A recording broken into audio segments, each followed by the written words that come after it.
Okay. Well, my name is Kelly Reeves. I'm the pre-construction manager for Burns and McDonald, and I actually just noticed something as I was going through these slides that I'm wearing the exact same sport coat as I am now, which is genuine. Quick notes on my career. I started out as a laborer and carpenter for a company out of Wichita called UCI. And those experiences pretty much make me rethink that history degree I was going for. And I ended up changing degrees and became in construction. Graduated from Fort Hays State. Go Tigers. Not a lot of Fort Hays State grads in here. So I came back from college and started working for the same company, UCI, and was a field engineer, and then project superintendent, and project manager. And then I moved to Kansas City in 2012. Started working for Foley companies, which ended up turning into Interfax. Kind of watered my way into NMC estimating, and NMC contractors estimating. Then now I'm a pre-construction manager for Burns and McDonald. So the purpose of telling you all this is I try to use my wide range or colorful experiences to set up these projects in the pre-construction phase for success. So it's an attempt. Go ahead, Kevin. Hey everybody, good to see some familiar faces and a lot of new ones. I'm Kevin Waddell. I'm the National Pre-Construction Director for Public Infrastructure at Burns McDonald. So that encompasses water infrastructure, transportation, and environmental services. I've got about 30 years experience in the industry, 27 of that as a self-performed contractor and heavy civil construction of various types. I've been very fortunate in my career to be involved in a lot of neat projects and seen a lot of things in my career, good and bad. So happy to be here today and excited to present to you guys on this topic. I will say one thing, my pre-construction team has executed somewhere between 25 and 30, what we're going to talk about today, phase ones of progressive design build. So we do a lot of progressive design build. We feel like we understand it really well. We feel like we have good practices. So hopefully we can share a little bit of that with you today. You can walk away here with a little knowledge today. So let's start off by talking about the state of the water infrastructure market and how progressive design build plays into that. So a lot of you are familiar with the Infrastructure and Investment Jobs Act, IIJ, that the Biden administration passed back at the end of 2021. Part of that included what's called the bipartisan infrastructure law. And in that law, $50 billion has been allocated for water infrastructure across the United States. That's a lot of money, right? And we've yet to really see a lot of that money start to hit the market, and our market sector is already busy. So what's that tell you? It's going to get a lot busier here real quick. One interesting stat associated with this is the emphasis on replacing lead water lines. We all know what happened up in Michigan a few years back, probably all heard the war stories and things like that. Statistics say there's somewhere between 6 and 10 million lead service lines still in service today. I tell you that because there's a ripple effect that's going to occur in our industry because of that. And it's starting to take place in some of the larger metropolitan areas that are being tasked with having to replace these lines. A lot of smaller communities buy water, right, from larger municipalities, larger agencies. And so what's happening is these large municipal areas are starting to trickle down the cost of this to the small municipalities that are buying water from them. So these municipalities are now saying, oh, wait a minute, why do I want to pay this absorbent amount of increase when maybe I can go build my own infrastructure, build my own water treatment plant, right, and not pay these exorbitant fees that are starting to come down from the larger metropolitan areas. So keep an eye on that. It's an interesting effect, and we're starting to see it in a couple of the real large metropolitan areas around the country. Right now, we're spending $31 billion annually on water infrastructure.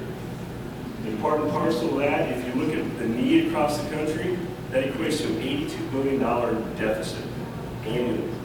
So really, we need to be spending $123 million a year just to get our nation's infrastructure up to speed, right? That doesn't really count all the other necessary improvements and expansions that we have to have for population growth, business needs, right? So It's very important right now. Our water market is very busy, and we're starting to see the effects of not taking care of our plants, pipelines, and things like that over the years. Any questions about that? By the way, we want this to be open and collaborative, so at any point in time you have a question, go ahead and raise your hand. I know it's like the whole question, sometimes you forget, so feel free to raise your hand and we'll have a discussion. Kelly, next slide. So how does progressive design build factor into all that? Lots of ways, right? And if you read DBIA best practices, or the first 2 or 3 pages of the water and wastewater design build done right, best practice talks about 4 or 5 key elements as to why progressive design build, design build in general, is so important in the water sector right now. One of the reasons is progressive process, right? It's not a get to a point, turn in a number, and then you're done, the owner's out of the equation, you continue to move forward with your design, get to construction, right? Progressive design build is a gated, iterative process where the client is innately involved in what's going on, right? Updated at regular intervals on price, schedule, cost, risk. And so owners tend to really like that involvement. So that's one of the reasons for its growth. The other is you get to an early design definition, right? You're using a gated process, so your clients get an early, in your contractor, if you're not an integrated firm, get a quicker look at the design, right? And get an earlier opportunity to affect the design through constructability. You also get an earlier cost certainty. No question about that, right? You heard a 30, 60, 90 moniker. Kelly will talk about that a little bit later. With progressive design build, it's very flexible. There's no set point at which you have to get to a final price, right? We look at it like this. When we're comfortable and have enough information that we feel like we can provide a final at-risk price to our client, that's when we'll go at risk. 30, 60, 90 is irrelevant to us, right? We don't even use those terms in what we do. We call it preliminary, detailed, final design. That's how we look at it. We may want to go at risk at preliminary design if we have enough information and we feel confident in our pricing. We may wait till a more detailed point. To us, it really doesn't matter. It's a point at which we look at cost, risk, design development, right? All the factors in the project that say, okay, we can go at risk. So you get an early look at cost certainty, and that can happen at any stage, right?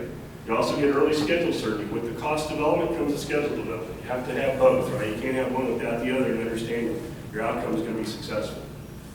Early risk identification. Those early risk factors are what help drive your early cost budgets, right? So understanding risk earlier in the process. And this is something we do right off the bat. A lot of people, yeah, go ahead. So you said you could go certain at any time. Is there, among the projects that you guys have done using progressive design build, is there a trend? Is it like typically between this percent and this percent of design is about where you guys feel like you're ready to make that? Yeah, it is. A lot of that's procurement driven right now, with electrical equipment being the way it is still, and a couple years ago, all types of things were harder to procure, right? So it's really procurement driven for us. If we have a particular project that we really need to get something procured earlier than later, then we might drive that a little quicker. But yeah, we're kind of seeing, if you want to use 30-60, we're kind of seeing somewhere between that 30 and 60 is our sweet spot for us. Talked about early risk identification. You have to, we talk about contingencies in our estimates, and a lot of people just apply a blanket percentage for contingency. We really, because we're a builder, we have self-performed experience, we see those risks earlier than maybe some other people might. We're able to go in and develop that early risk register and assign cost risks to it, right? So early risk identification is very important in the progressive design build process. So any questions about that? So how do you deal with, you mentioned cost escalation and uncertainty. How do you deal with that? You add a percentage for cost inflation over a project. How do you deal with that uncertainty for buying escalation costs, basically? That's a great question. So we'll look at each individual aspect of the materials or the equipment we're buying, have those discussions with suppliers, manufacturers, try to understand year-over-year increases that are possible, but also understand potential delays in the market and procurement, because that also affects your price. So we don't usually apply just a blank percentage. We try to dissect it into specific pieces that create the most risk and have the most escalation potential. Look at trending and to costs are increasing. Look at trending. Absolutely. We use like Global Insights is one we use, and there's a couple others. They trend out, they look back 2 years and they trend ahead 2 years, and you can kind of look at averages. And absolutely, we'll use that to help inform our clients too about potential escalation in different. Break it up in various pieces is one of the processes. And then we'll quickly get through this because I've taken probably too much time. And innovation, right? Having that collaborative process, that iterative, gated approach, really spurs innovation. It helps us interact with our clients to get the most out of what they want or need, really. The most important thing is they need. We'll talk about that in a minute. Next slide. So here's our first little Q&A. Let's have some fun here. True or false? Pre-construction is estimated. Take out your phone. This works. Scan that little code. Let's keep our fingers crossed as we start seeing everything. You may have to, it says join at slido.com. What do you have to do? No, all you need to do is get it up. Yeah, there. No, I don't see anything on the screen, though. Yeah, there we go. Okay, all right. We got one true. Yeah.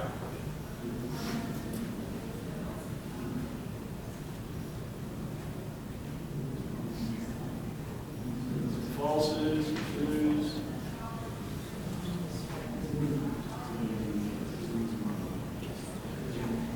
Give them a few seconds.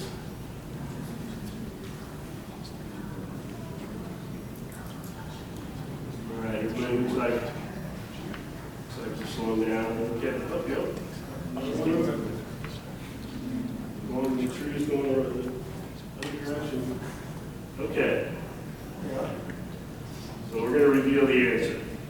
The answer is false. Right? Estimating is a subset and part of pre-construction, right? Pre-construction is not estimating. We're going to go into a little more what pre-construction really is and what it entails, but estimating is an important part of pre-con, but it is not pre-con, or pre-con is not estimating. So all of you that answered false were right. Oh, you got somebody else gave me the answer. It would be so cool if everyone knew what your true answers. It all, like All said, yeah, false. Any questions about that? Everybody understand what I mean? Okay. That was a nice trick question. So hey, Kelly's now going to talk about the validation period. And again, this is one of my favorite slides. I just got to say, this is just read this and then we'll talk about it. So we're using the slide to help explain the validation phase, or at least the importance of it. So it's our favorite comic strip, Dilbert, and you have his customer coming in, and she wants him to put together an estimate, but she doesn't have a scope for design. And Dilbert just turns around and spits out $3.5 million without a hesitation. And she says, "You don't know anything about my project." And Dilbert, being Dilbert, says, "That makes two of us." So what this does is show how, this has probably happened to a lot of us in our career, and probably will continue to happen, but what this does is it shows what progress looks like in a design build if a good validation period isn't established. So you have no defined scope and you have a junk estimate. So to explain the validation process period or phase is it's a meeting or series of meetings in which we establish the project goals, the expectations, the budget available for the project, and the schedule, and make sure that all those fit within that box.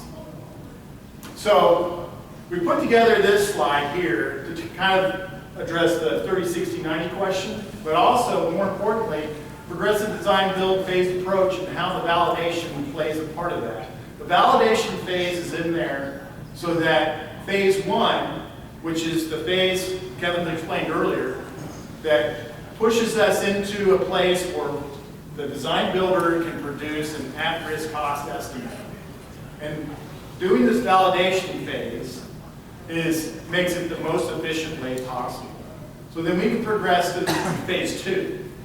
Now, where that lands on this 30, 60, 90 bar chart, Kevin talked about a little bit, is kind of arbitrary, or it could be important, it just depends. It really depends upon the risk tolerance of the design builder, the owner, and the nature of the project. So an example is if you have a project that there's a lot of comparables on, the team feels comfortable, has a low risk profile, and maybe they feel like progressing, putting together a cost more towards this 30% end. But you could have a project that is high risk profile, a lot of moving parts, a lot of what ifs, and it's new work for the entire team. And that can push it more to the 60 or even past that. But it's important to know that the validation phase is there to make sure, and we'll talk about why and how it does this later, but it pushes phase one in the most efficient way possible. The other thing that this slide conveniently does is show how early cost can be established in a progressive design build comparative to a design build. And it shortens the overall construction or project duration. Any questions on this slide? Okay. All right, what is the validation period in progressive design build and why is it important? Early discovery. Early discovery of information to create the most accurate project cost estimate, reasonable schedule, and risk identification. There's a lot packed in this sentence, but it's pretty much the definition of the validation period, which is just discovering what we need for the project and making sure that it's on the forefront. So, for example, where is the project going to be located at? Those are simple things that we need to establish and make concrete in this validation phase. What kind of funding sources is the owner using to fund the project? Will these funding sources require any kind of stipulations or things the design builder needs to know, like AIS or blah, blah? Establish goals. So this is the single most important thing to do in the validation phase is establish goals and what the core goals of the project, what the project is being done for. So we can build the project around these goals. So one example would be, I'm going to use a lot of water references because that's my experience, but increasing plant capacity. So yeah, we want to increase plant capacity, but by how much? And then is there a regulatory body or someone out there, an agency that's mandating that the plant demonstrates this on a certain date? Because that will affect our schedule. And then, you know, it could be other goals, like, are there public relation goals? Is this project a puzzle piece into a larger plan? And then it's intended to dovetail into that. Expectations.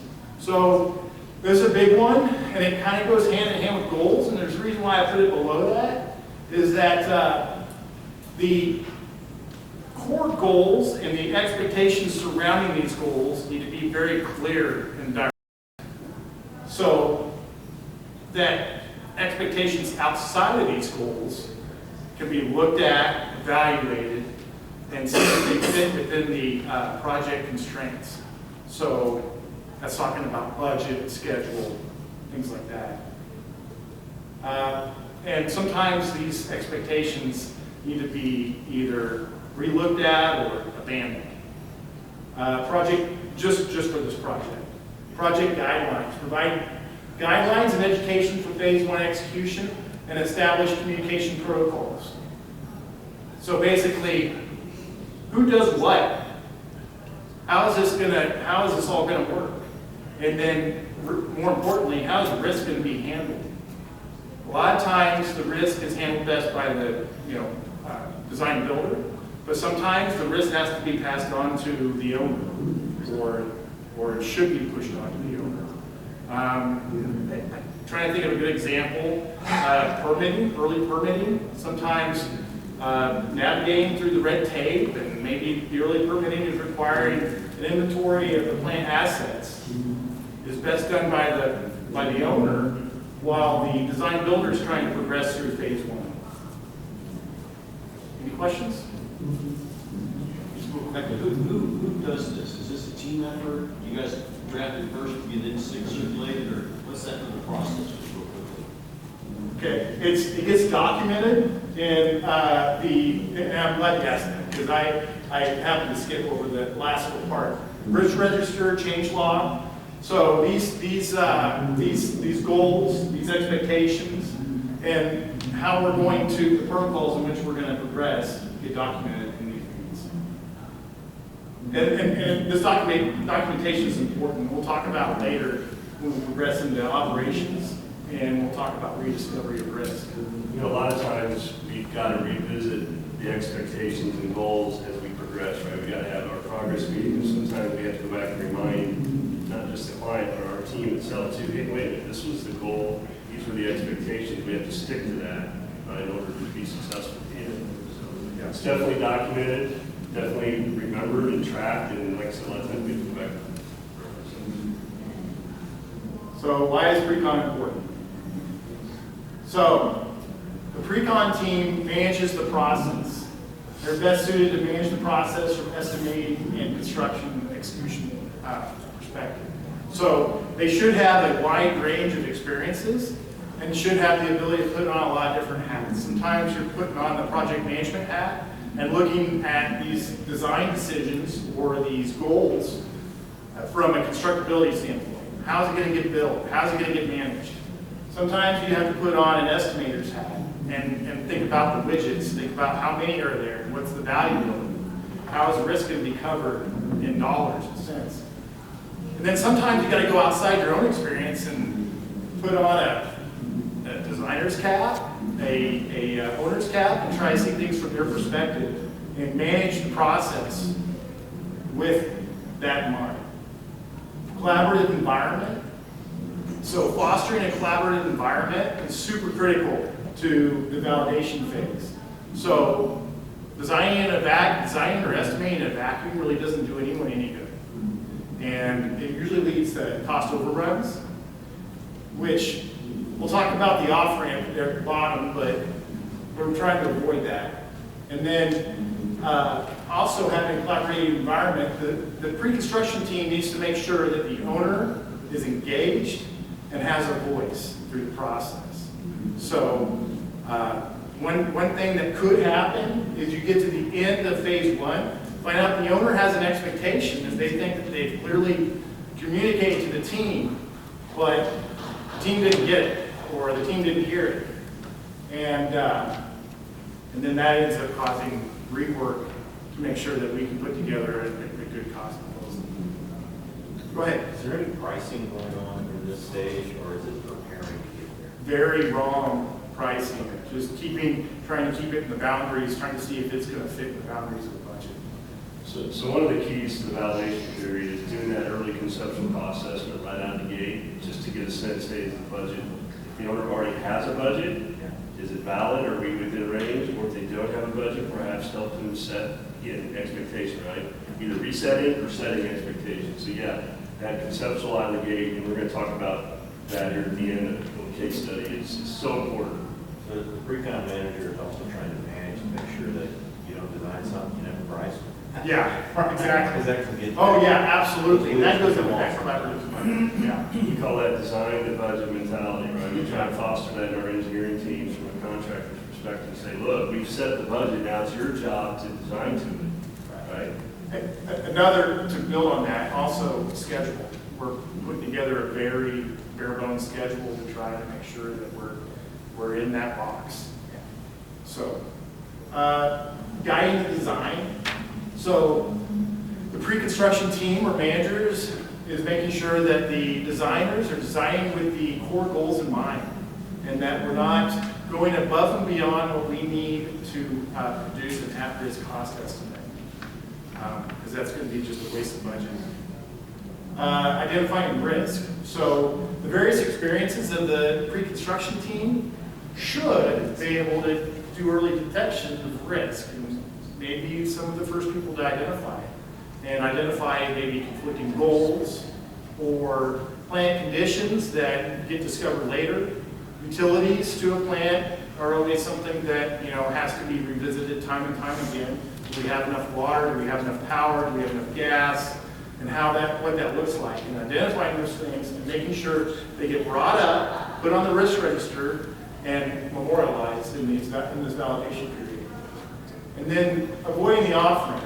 So one of the quickest ways, and this is probably, I don't know if there's a stat, but in my opinion, one of the quickest ways to send the owner to the off-ramp is by blowing up the budget, going way over budget, and then probably second most. And to do that, you got to make sure that you're doing the other 4 bullet points above this. So guiding the design, identifying risk, but most importantly, keeping a collaborative environment and making sure the owner has a voice through the process.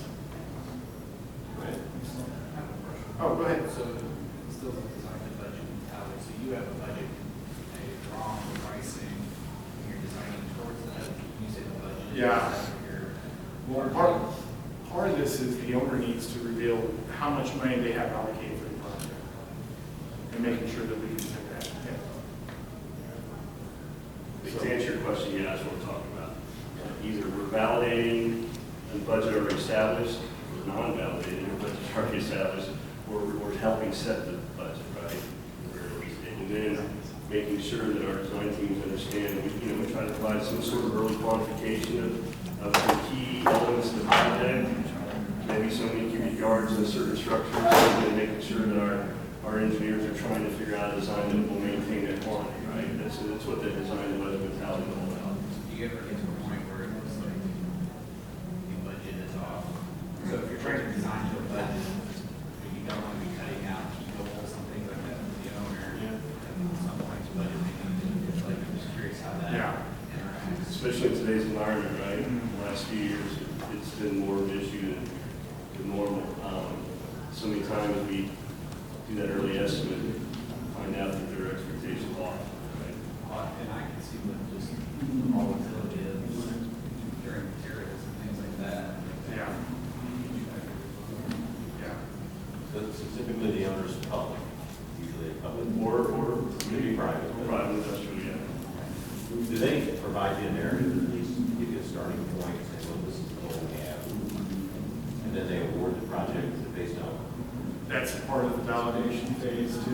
It's usually in the RFP, there's some sort of criteria established for selection and what the goal, what they want to do, right, what the ultimate end game for the project needs to be. So a lot of times that's in the RFP, and that validation phase is really more to set expectation and reset them on, is your budget valid, is your schedule valid, right? We look at all elements of what's going to drive the project costs. In the validation period, would you approach it as identifying those items that, hey, these were, this is where your budget went wild? There's some Absolutely. smart choices, or would you do that later, or maybe No. after that, or right there? Okay. If we have enough information, which typically we're able to discern most things, some things, absolutely would say, hey, this is where you're, we just did this with a client down in the Houston area. They had a public budget, the RFP. It took us about 15 minutes to look at it and figure out that they had a problem with their electrical budget for the project, and in part of our interview process, we made them aware of that. Now, that was before the validation phase, but to your point, those are the types of things that do happen once you get into the validation. So you're able, that's a lot of it. Yeah, that's what I do. As someone who works for the owner, sometimes we bring preferences and things we want, and things like that. So during this validation period, is that when the owner can bring us forward, like, Yeah. prefer this type of equipment or this type of finish, and things like that? That goes to that expectations part of that bullet earlier. Yeah. So we need to make sure that they're voicing their expectation or their preferences for that kind of stuff. We need to make sure that it's. Because it's very interesting to me, because then we can get pricing for it, and we can really say what they pay for us doing that or not. Very, we're going to talk, we have a project, we're going to talk about that very, what you just talked about. We're going to talk about that. All right. Another fun quiz. Keep fingers crossed, it still works. Does 30% design mean the estimate captures 30% of the cost? And I think you might be able to just click sideways to the next one. Yeah. So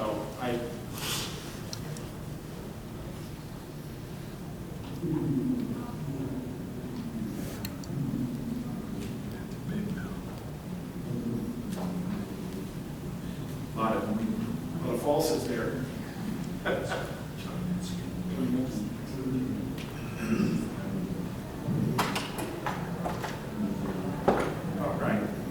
So the answer is obviously false. I need to educate the group on that. Oh, wait, we got one. Oh, we got one. Okay, there we go. There we go. You may reveal that. Well, you're- yeah. All right.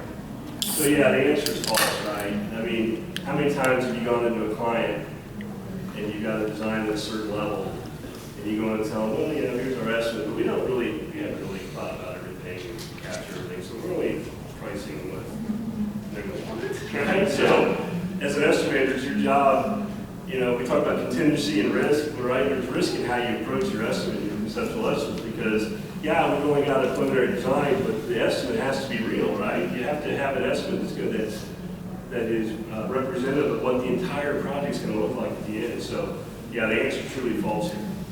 Any questions on that? Makes you think about an estimator's job a little differently, doesn't it? Right? Pre-construction. Yeah, good. All right. So I put this together to illustrate how pre-construction touches the 5 other stakeholders in the project. So to start off, we've got estimating, which the pre-construction manager is there to make sure that the estimators are identifying the risk and properly valuing these risks, not overvaluing and not missing them. Client, so the pre-construction manager is working with the client to make sure that they're fully engaged and that their voice is being heard during the phase 1, even the phase 2 process. Project controls, the pre-construction team or pre-construction manager works with project controls and continually looks at these design decisions or risk decisions and make sure that the project is still going to fit within the acceptable schedule. Operations, so the pre-construction manager works with operations by documenting all these decisions. And what I failed to talk about earlier was rediscovery of risk is a real thing. So early on in this validation period, we could identify risk, talk about it as a group, and then end up doing something about it, whether it's a value or something like that. But if we fail to document it, it could be rediscovered later on in phase 2 or during the construction process, which will end up causing a lot of energy, a lot of hours being spent trying to reevaluate this risk and come up with a solution when we've already identified it and dealt with it and talked about it during the pre-construction phase. And then finally, the design. To make sure the design is focused on the core goals, not over-designing, and is incorporating constructability ideas. Can the thing be built? That's not good. Any questions about it? Any questions? Yeah, sorry.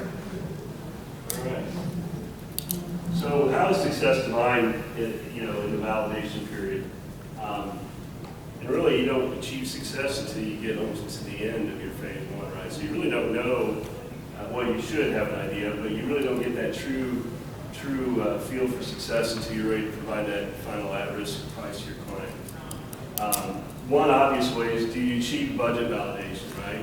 Are you meeting the goals that were set forth for the budget, or maybe the budget you established? At the end of the day, are you bringing the project in where it needed to be, right? So your phase 2 price offering, which is everybody understand the difference between phase 1 and phase 2 and progressive. I guess we kind of assume that, sorry. Okay, so when you're going to make your final price offering, that's your phase 2 price offering, right? So that's the obvious way to achieve budget validation. Define an acceptable schedule, right? It's not just acceptable to the client or to you, but it's acceptable to the team, and making sure you define that schedule and achieving that schedule is another way to define success. You're reducing risk, right? You're never going to eliminate risk. You hear people say, oh, we've eliminated the risk. Well, you never truly eliminate all risk, right? But if you reduced it to a tolerable point, and if you reduced it to a point where you can manage it and help mitigate it, right? So you've done that for not only for yourselves as a design builder, but for the client and all the project stakeholders, that you reduce risk. We're all project participants engaged in a collaborative environment. I mean, that is the true key to a phase 1 is having that collaboration, that that constant interaction. And if you've been involved in one and seen how it goes, it's a lot of fun, right? It really truly is to share ideas, exchange thoughts, and get to a common place that everybody's happy with. But on the flip side, and seen some of them gone bad, and really what it boiled down to is one of the project stakeholders went off and did something in a hole, right, in a shell. That's never a good thing. And it doesn't have to just be the design builder. It could be the client. Maybe the client's not answering questions or getting engaged in the process. They just want you to take care of it. But then at the end of the day, when you take care of it, they're not happy, right? So making sure you have that collaborative environment is so important. And then establishing those building blocks, and really that comes from the collaborative environment. But what I mean by that is, have you had those lines of communication, right? You have the methods in place to track your risk register. You have the method in place to track changes and revisions. You have established all those key building blocks in communication, right? Constant lines of communication. So important. And if you've managed to do all this, then you've had a successful validation. Any questions? Yeah. So how do you have multiple GMPs to get to, so when you get to your final GMP, you're like, oh crap, wait. So how do you manage that risk? And how do you manage that from a client perspective, that every that multiple bit packages? How that works out. So I think that all starts back here, right? At the very beginning of the process. You need to start looking as a design builder, how do you want to execute the job? We don't wait until we're almost ready to turn in our final price proposal to understand how we're going to execute. We start that day one. What does bid packaging look like? Do we have early work packages? If they do, is there a cost implication to having multiple work packages, right? And try to work that into that early budget or that early cost validation. So we try to look at that stuff ahead of time and engage those impacts. Because you're right, they do. I mean, multiple GMPs can potentially add costs, especially if you're adding the schedule, right? I mean, that's really the driver. If you take longer to execute a job, you're going to add cost to the job. It's just unavoidable. So understanding how you're going to execute is one way of mitigating that. That's what You don't have an operating manual. Once you set the first GMP, you're kind of committed. That's exactly right. So then you got to drive that design and budget mentality to make sure in all other aspects of those subsequent GMPs that you're sticking to that overall target, right? Good question. Anyone? One question. So one of the important distinctions with progressive design build is that the owner is involved throughout, right? They don't just set the stage with here are the goals, just do it. So in your experience, some owners have a lot of experience with design build and some don't. How do you get owners that do not have design build experience up to speed into that sort of collaborative environment and engage throughout? What are some of the things you guys have seen on the front end of projects to get owners kind of up to speed to help you be successful at progressive? Great question, and I was going to touch on that. Got it. I'll answer Perfect. that. Yeah. So we've done in the last 3 or 4 years, I think 5, maybe 6 of the first-time design build clients. Okay, and the common theme we see is they just don't know. They just want to learn, right? So that first workshop, having that all day or sometimes a 2-day workshop, just to go through what the process looks like, helping them understand that, hey, this first number we're giving you is not the number. Right? We had a client that was hard bid, their whole organization always did a hard bid, right? Design bid build. They did not understand collaborative delivery. And when we gave them that first out of the gate validation number, they're like, whoa, wait a minute, like, well, hold on, let's talk about this. And here's why we're considering all these factors now that may make it price look higher than what you thought it was going to be, right? We have those conversations. So having that early workshop, defining what the process looks like and where you're at today and where you hope to be at the end is so important. And then it helps the client start to understand, okay, I see the light at the end of the tunnel. I understand. A lot of education. A lot of education. That kickoff workshop, I'm telling you, so important. So important. Great question.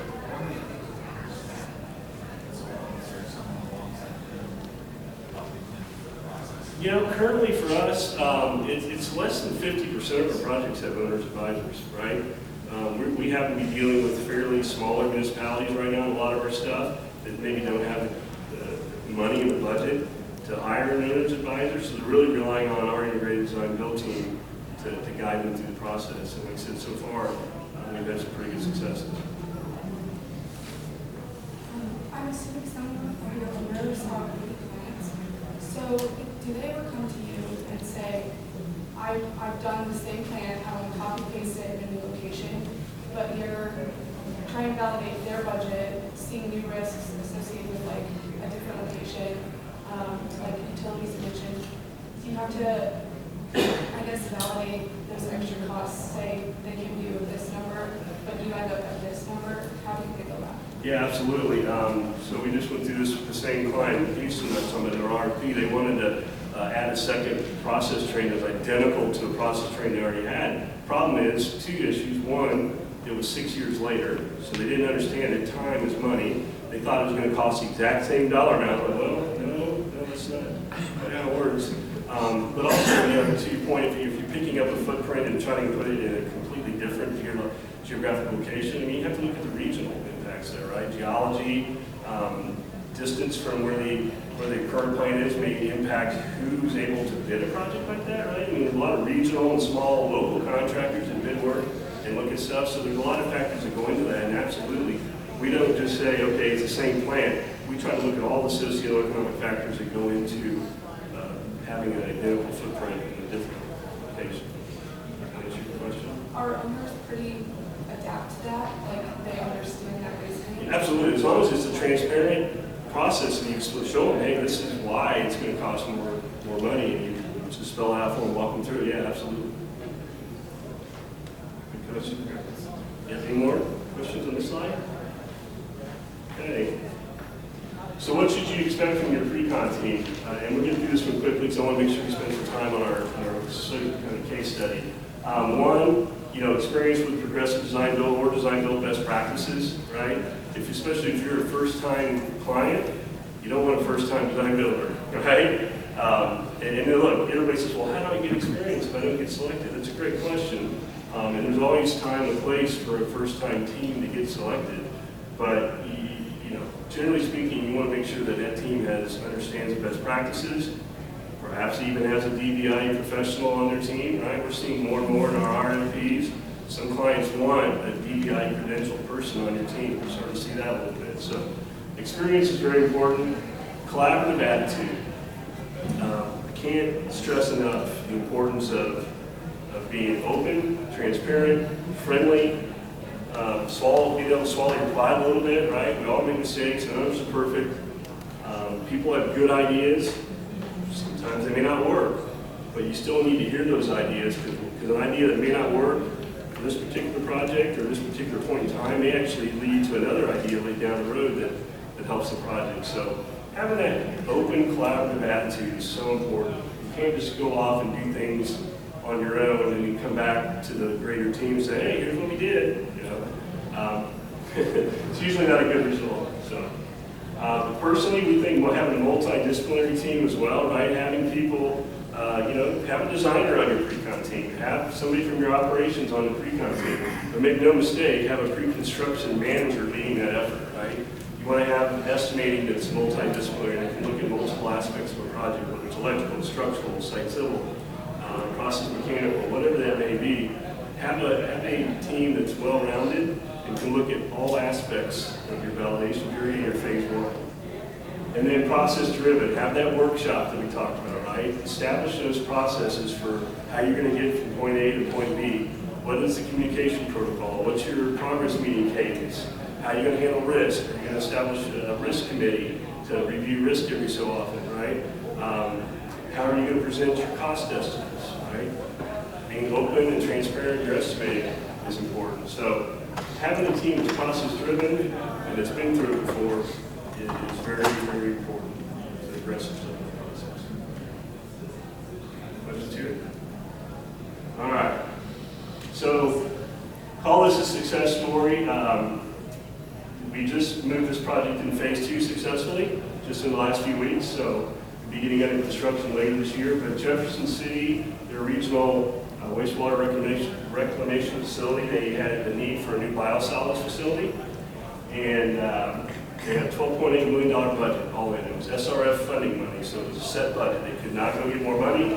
They didn't have any money in their coffers in their own city coffers to pay for any extras or anything, so that was it. So that was the expectation. Okay, there you go. We had our workshop, found out the city had needs and wants, so we quickly went into the validation period and did a right out of the gate conceptual estimate based on some preliminary studies that were done and some things that our engineers came up with real quick and said, hey, we're going to do this, this, and this, based on other similar projects that we have executed over the last few years. We had some good cost metrics, so we're able to quickly go in and say, yeah, we don't think you're going to be able to get all your wants, right? We'll get you your needs, probably not going to get you your wants. They didn't buy it.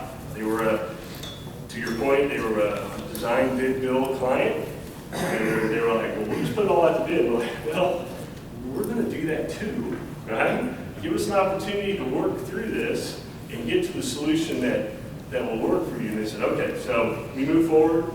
We did a second early conceptual estimate that still confirmed that their wants were exceeding their needs, and now they had 2 data points. We kept telling them, and a lot of this was being operator driven, so the plant operator kept coming to meetings saying, well, I want. And we're like, yeah, but the RFP and what was defined and what you need is not that, right? So we had to keep going back to the expectation. Concepts were advanced. We got to a preliminary estimate, which was pretty close to what we were going to give them as our final at risk, and still confirmed that, guys, we're not going to get there. It's just impossible. And they finally succumbed and said, yeah, we get it. What can we get? And so we put our nose to the grindstone and went to work on final, what we call the final design for our at-risk pricing. And at the end of the day, we got to a $12.4 million budget. And we were able to get them a couple of things that they wanted over the needs, but we weren't able to get them the big need items. And the point of this is that early workshop, that's resetting those expectations is so important, because their $12.8 million budget was established on a project that didn't have all their needs in it, all their wants in it, right? But they didn't get that. They decided, hey, I got $12.8 million, let's just go do all this stuff. And we're like, well, it doesn't work that way. So having that workshop, doing that iterative process, getting into that validation period, setting those expectations or resetting them early helped us advance this project. And again, we got to a successful phase 2 price offering, and we're under contract and kicking this thing off. So that's one of our local success stories. Anyway, any questions about this? More just in general, at what point is the contract, is it variable, or is it before you start, or is it prices, or What contract? with your clients, or are you doing work before then to like approach them with that business and the bid? So in a progressive design build, you've essentially got 2 contracts. You have a phase 1 contract, which is for all your preliminary design, pre-construction services, and then if you get to the successful offering in phase 2, then you enter into a DBIA as well. People use different, we do lean on DBIA, progressive design build agreements, but then you enter into a phase 2 agreement, which executes the project. It's a final design and construction. Questions? Any other questions? Let's take away some quick final thoughts. So validation period provides that early discovery of project information, right? So important. Get that early discovery out of the way, make some early assessments, and validate the project moving forward. Pre-construction team leads that validation period. Understand your best practices and implement a process. I can't tell you much, just don't charge ahead and think it's going to work out. It probably won't. Find a process and stick to it. And then the successful validation period reduces the likelihood of the offering. Right? If we hadn't done the validation period, Jeff said, I promise you that they'd take an offering. They were design bid build all the way. Design build was foreign to them, and they didn't feel comfortable. Right? We had to get them comfortable and teach them the process. So, any other questions? Questions? How important trust is? Absolutely. Trust is key, right? Being open and transparent, developing. That's part of that workshop, right? That early collaboration is to help foster that trust and teach them. It's probably difficult for design bid build folks to trust this process. They're used to getting one number, didn't they, right? That's right. It's never the last number, but they're used to that number. That's right. And so switching to this is immediately dropped something like that. That's exactly the way Jeff City was. When they saw our first estimate, they're like, wait a minute, we gotta pay that? Like, no, no, no, this is out of the gate, you know, helping you understand in broader terms what this project is gonna cost, right? That doesn't mean that's the final number. It took them a while to grasp that. It really did. Any other final thoughts or questions? Final thoughts, because we're out of time, so any final questions, thoughts? Kelly. Well, hey, thank you very much for coming. We really appreciate you packed out.